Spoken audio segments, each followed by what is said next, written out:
to world's greatest health problems.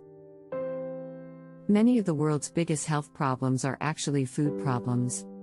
Malnutrition is the leading cause of death and disability worldwide. Poor diets are responsible for around 11 million deaths annually. That's more than tobacco, high blood pressure, or any other health risk. We're in the midst of a global epidemic of diet-related chronic diseases. The biggest issue is a lack of consistent access to affordable, nutritious food. Nearly 1 in 3 people around the world did not have access to adequate food in 2020, resulting in rising rates of undernutrition and overnutrition globally. Even in the US, more than 1 in 10 people do not have reliable access to nutritious foods. Nutritious food is often the best medicine. Despite the well-documented connection between nutrition and health, we're not doing nearly enough, in the US or globally, to integrate food and nutrition into our health systems. In nearly every country, for instance, soon-to-be doctors receive thousands of hours of medical training, but little if any of that training focuses on nutrition and healthy food. Many health insurance plans cover the cost of treating an illness, but not preventing it through healthy food and nutrition programs. The result, according to the United Nations, is that we have not been generally progressing towards a world where everyone has access to safe, nutritious and sufficient food. Until we do, people everywhere will pay the price.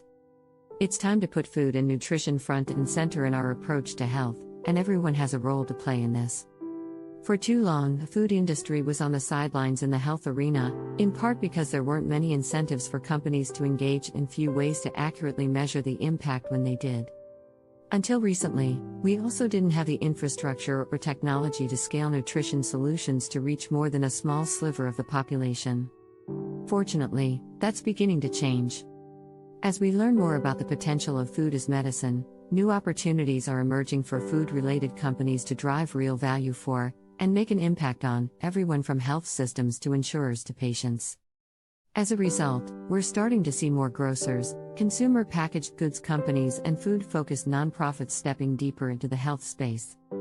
Today, the tools have evolved to the point where we can now scale nutritious food as medicine initiatives in ways that simply weren't possible even a short time ago.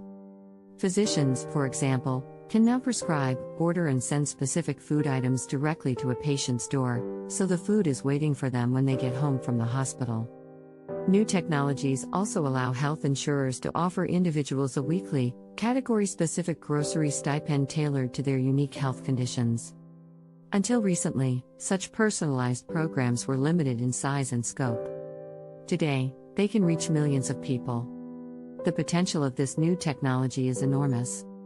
Research has shown, for example, that when people eat medically tailored meals, they are less likely to be admitted to the hospital and spend less on health care. In the future, nutritious food could hold the key to a revolutionary new healthcare system, one that uses food to help treat patients when they're sick and help prevent them from getting sick in the first place.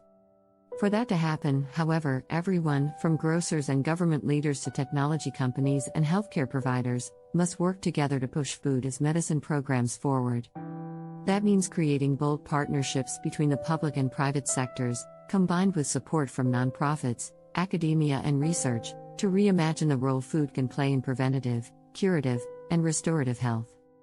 And it means building new connections between industries that have been disconnected for far too long, from food and agriculture to hospitals and insurers to retail and technology. The good news is that momentum is building. Thanks for watching.